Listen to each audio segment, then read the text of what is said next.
Kuya Jay, nangyari ito isang gabi habang naglalakad ako pa uwi. Ang daan pa uwi sa amin isang sementeryo. Sanay na ako pero ng gabi yun.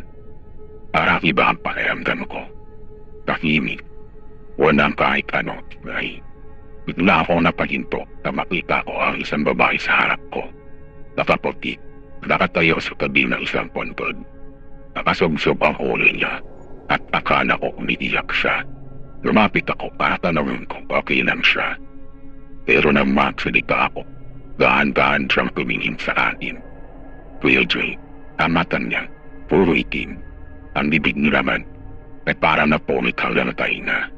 Sabi niya, huli ka na. Ikaw na ang susunod. Hindi ako makagalaw. Nabante siya papunta sa akin. Tumakbo ako na mabilis. Pero kahit ka nagtakbo ko, parang palapit ang labag niya sa likod ko. Pagdating ko sa bahay, nila ko agad ang pinto.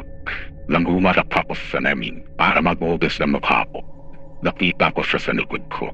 Nakanutit. Hanggang ngayon, Kuya Jay, hindi ko alam kung paano ako nakaligtas. Kasi pag-isip ko, nasa sementeryo na ako ulit.